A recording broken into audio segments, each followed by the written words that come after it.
Hello again, dear class. Well, that was very odd. I had an air message before my eyes that said that the camera was too hot, too warm to continue. In fact, this is an absurdity. My room is rather cool. The camera itself is cool. Uh, it made no sense. I made various attempts to cool it down, and here I'm back only a few minutes later to complete a little talk. Um, the first part, the first 10 minutes or so, really quite enough. Um, I was going to add a few things, including the fact that I have not only one connection to Lawrence Stern, which is that he was born in the same town as my wife, but also that he went to the same college as I did. And by college, I don't mean university. In Britain, the universities of Oxford and Cambridge are divided up into separate colleges, a little like CUNY or SUNY or the California system. But in the case of Oxford and Cambridge, these colleges are very small. They're really quite tiny quantities of people, measured in the hundreds rather than the thousands as they are at CUNY colleges. So these colleges are differently understood from the way the word college is almost synonymous with a university here in America. And so it forms a kind of club among those who went to that particular college, rather like a motorcycle gang, the Outlaws or the Hells Angels. You feel a certain kinship because there aren't all that many of you who spent their sleeping hours and their tutorial hours in their college, although they also attended university-wide lectures. If they did, some of us didn't, but we won't go near that. I certainly attended my tutorials, which were run by I was in the care of a most wonderful and celebrated scholar, Raymond Williams, one of the leading socialist thinkers and academics of his generation, into whose world I was simply fortunate enough to be dropped, and who subsequently became my PhD supervisor. So Stern also went, this is Jesus College. These colleges are very ancient, some of them. Mine, Jesus College, belongs to the 1100s, when it was, I think, had nothing to do with the university, but it was an ecclesiastical refuge of some kind, and out of that grew Jesus College. And there are many such colleges, Christ's College. There's a Jesus College at Oxford as well as at Cambridge, where I was. And many of them, Corpus Christi, the body of Christ, that's one of the colleges of Cambridge, because they go back into the Middle Ages, many of them, some of them much more recent. But that's where Jesus College, Cambridge, was where Lawrence Stern studied. Again, I think thanks to the largesse of his uncle Richard, who had sent him to a boarding school in Yorkshire. And he took his bachelor's there in English, and a couple of years later his master's, as I did, at our same college, which confers absolutely no glory on me except the accidental stardust of having been to the same institution as Stern,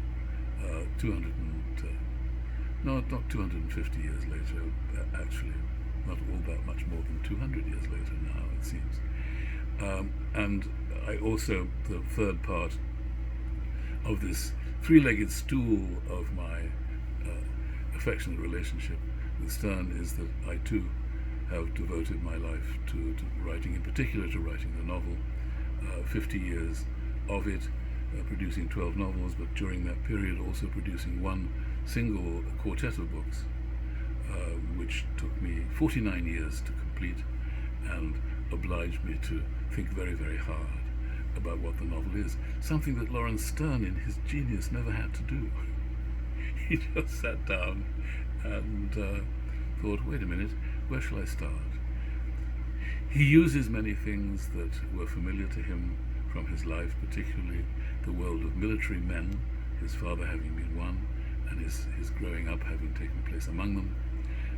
And you will see these subsequently well-known characters, Trim and Uncle Toby, whose lives are built around military ways, military behavior, military memories, and it's one of the joyous celebrations in the book of a particular aspect of British life.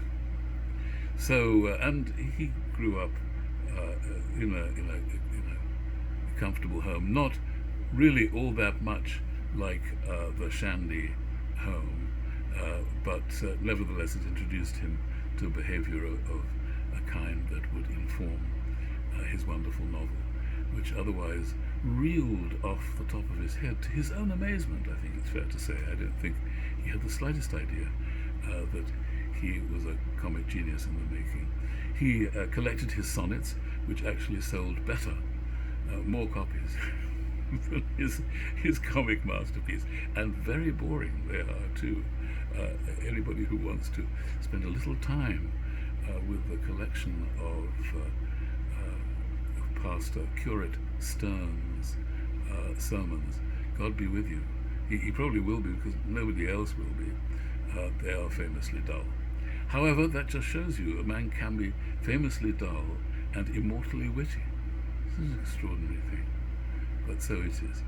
So, dear students, please send me your little video so that I can get a glimpse of you, which would be very pleasing.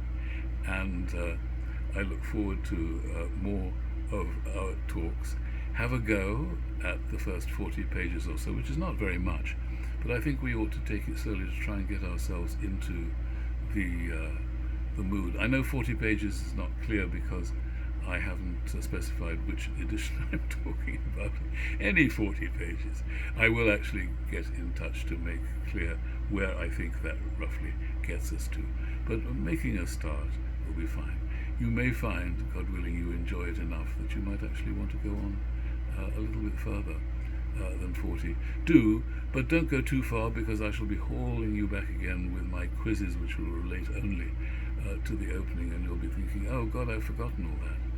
So even if you're tempted to rush on, I love the idea that you might be, but even if you are, it might be good to go at the same sedate pace that I'm setting for you and for everybody, so that we can keep focused on the little things that come up that invite us to meditate on the meaning of the novel, and the meaning of the 18th century novel, and the meaning of Mr. Stern and his work. So we're just coming up to the remainder of, well, I think I've exceeded it. Well, this is another short video in future, because this has never happened before, the interruption of the talk.